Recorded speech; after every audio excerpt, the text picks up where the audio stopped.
Hi, my name is Tara, and I'm here with the elevation of vibration.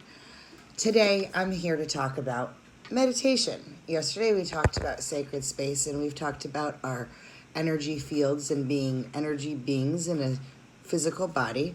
And today, I want to talk to you about meditation and what it is and why it's important.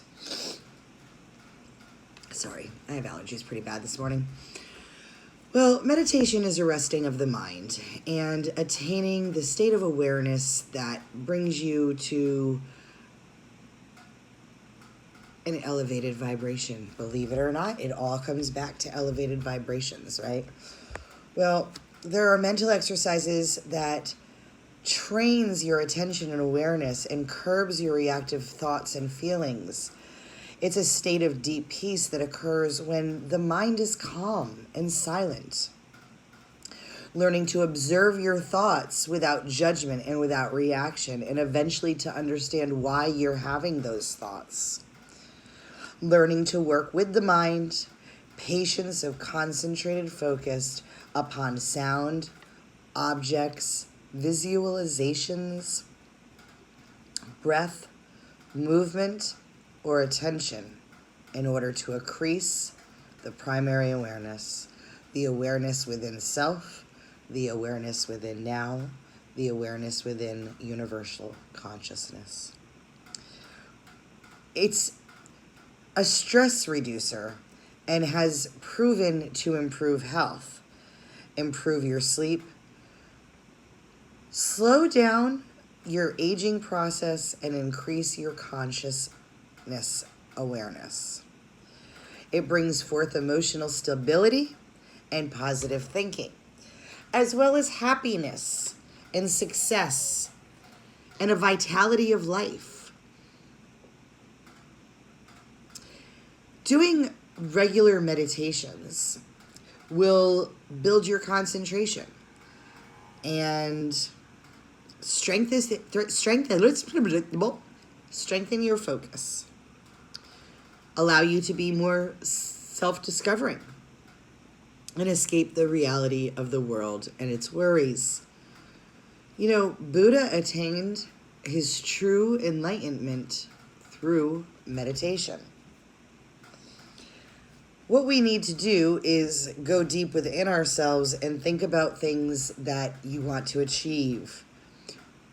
There's many different ways to do meditations, but most of the gurus will tell you to either lay down on your back or sit straight up with your feet comfortably on the ground, and most of them will tell you to go ahead and close your eyes. Some will tell you to tilt your chin downward, and then set a timer. Now, many people like to look to focus on at least an hour of meditation a day. Have you ever tried to be silent and without thought for 1 hour? The minutes feel like hours, so 60 minutes feel like 60 hours. But if you set a timer for, say, 5 minutes for when you first start and build your way up 10 minutes, 15 minutes, 20 minutes, etc., eventually you'll get to that 60 minutes a day, right? The pure soul intention is to go without thought. So while you have all of these crazy thoughts coming and streaming into your head and carrying those little paper airplanes with 1.5 million messages through your brain, this is where you literally just acknowledge that you're having that thought and release that thought. And you stay in the now. You stay in the contemplation. You stay in the here. You just release everything that is a fear-based energy and you go back to nothingness. It's a universal commitment to yourself that when you do this, you're staying in conscious awareness and connected to the instant, the now. You can observe your breath and don't analyze it. Just allow it to just be. And if your mind wanders, bring it back to breath. Now, a lot of people that study yoga will hear their yogi instructors telling you to bring things back to breath, bring back to center, bring it back to breath. And that is just a way to regain your composure and to refocus your thoughts. Now, it's really hard to think about nothingness, right?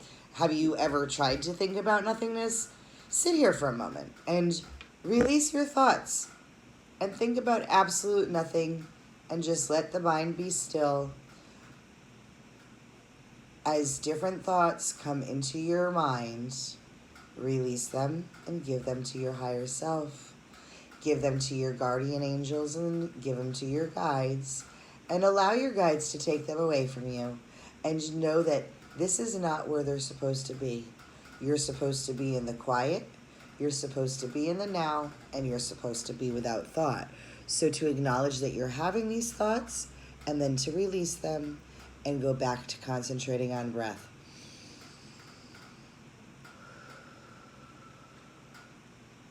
And this is one of the reasons why doing the spiritual breath basics and understanding what the spiritual breath was and what it's about was so important. Because when you get into meditation, you're focusing a lot on breath. When you get into yoga, you're focusing a lot on breath. Even in Reiki, I tend to focus a lot on breath. When you're doing massage, you can focus a lot on breath. Your massage therapist may tell you release now because of the way that the tension is or the pain is. All right, there is a multitude of different types of meditations, and obviously we're not going to discuss them all in detail here today, but this gives us highlight topics to talk about in the future, right? So some types of meditation that you may have heard of or seen are the mantra meditations or the sound and vibration meditations. Many of us have seen where the monks chant Om, Om,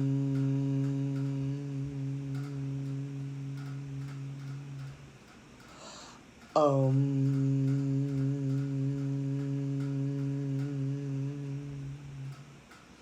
Now that sound Om with the vibrational hum is attuned with the crown chakra, which we're going to go into chakras probably within the next day or so. And probably not tomorrow, but the day after we'll be starting to talk about auras and chakras. But that sound and that vibration brings them back to center, brings them back to the awareness, allows them to release all of the thoughts, all of the impure, well, I don't want to call them impure thoughts, but all of the thoughts that come siphoning through when they're not supposed to be there, and allows them to go back to concentrating on the now, on the nothing. And you're raising your spiritual vibration and awareness by chanting that Om vibration.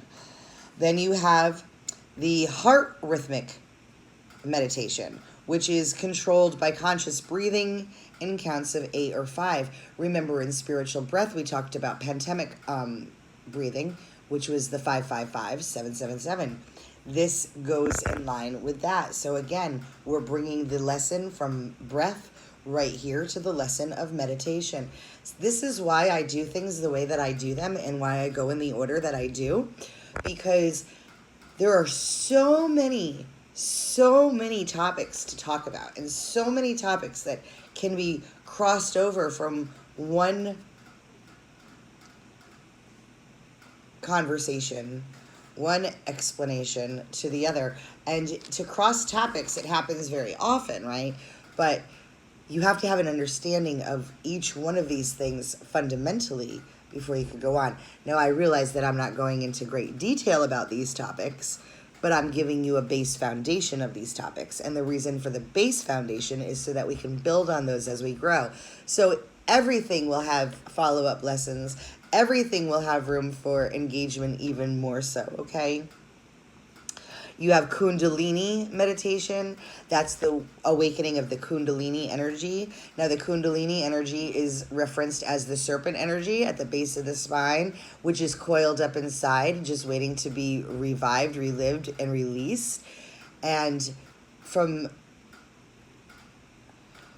many studies, some people that weren't ready to have their Kundalini energy awoken have wound up in a very depressed mental state because they have not been able to handle that awakening of that energy. So the Kundalini energy and awakening should be handled with care and caution, and it shouldn't be tried or exposed to the newly meditating, but waiting until that they get further and deep and they understand their chakras a little bit better and they're ready for that spiritual heightening and awakening.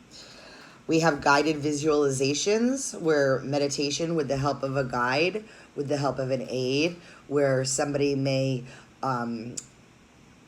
use their voice to give you some guided imagery in order to focus your attention in a certain manner and fashion.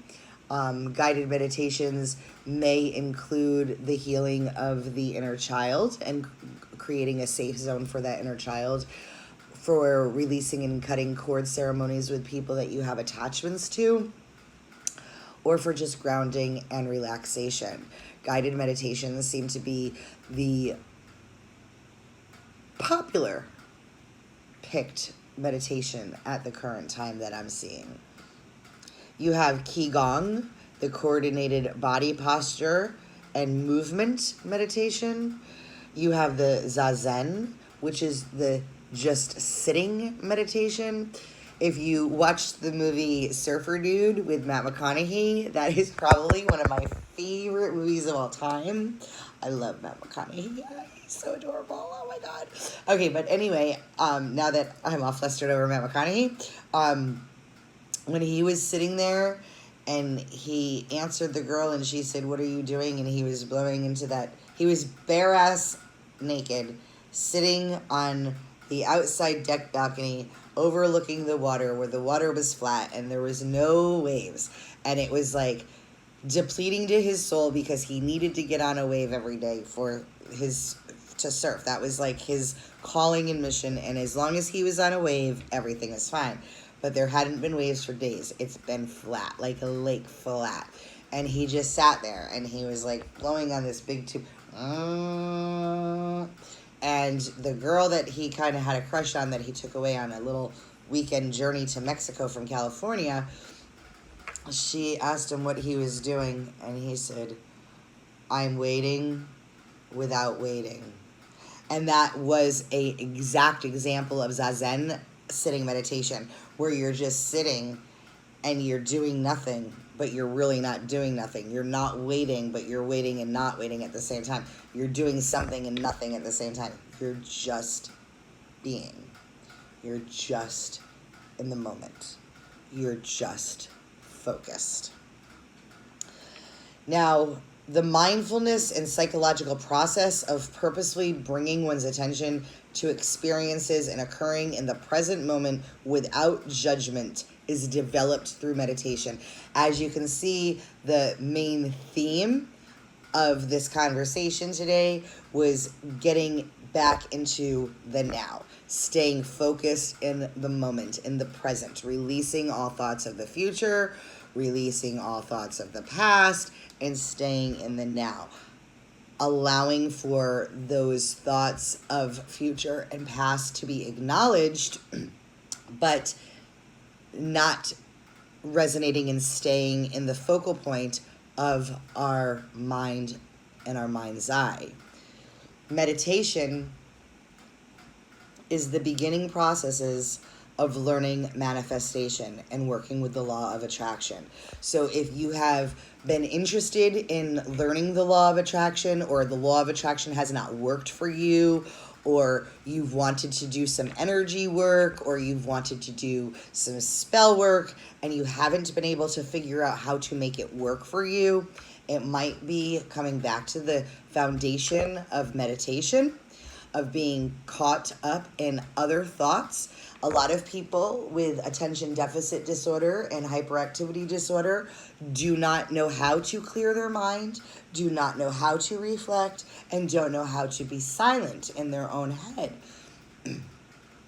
In the crisis of reality, we go and we see medical doctors. Well, medical doctors, they mean well.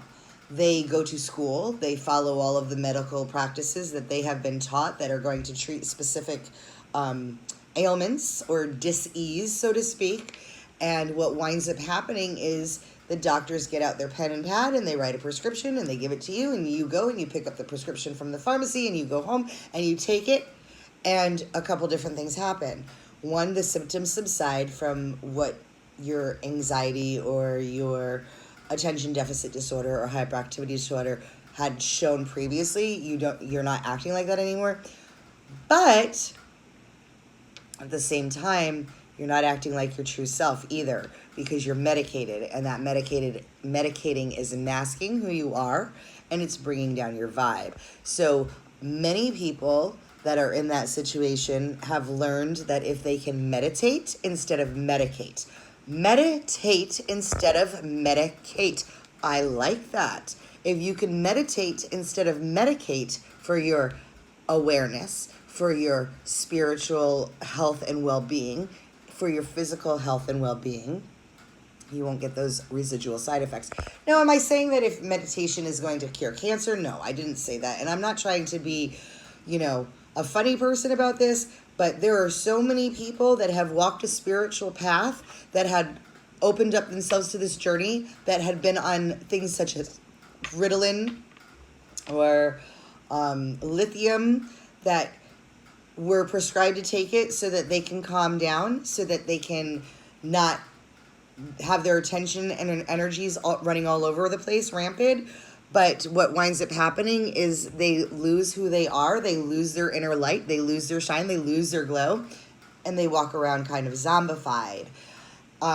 If you can see them after a spiritual practice of meditation, you can see that they have pretty similar results, only they still get to keep their inner shine, their inner light glowing, without the harmful side effects.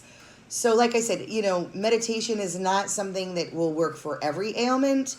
However, meditation instead of medication can work on a variety of ailments, such as depression, such as anxiety, such as hyperactivity disorder or hysteria.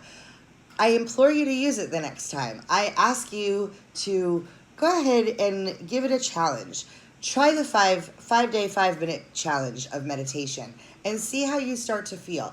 I think that you're going to start to progress and work your way into the 10 minutes, the 15 minutes, the 20 minutes, the 30 minutes, 35 minutes, etc.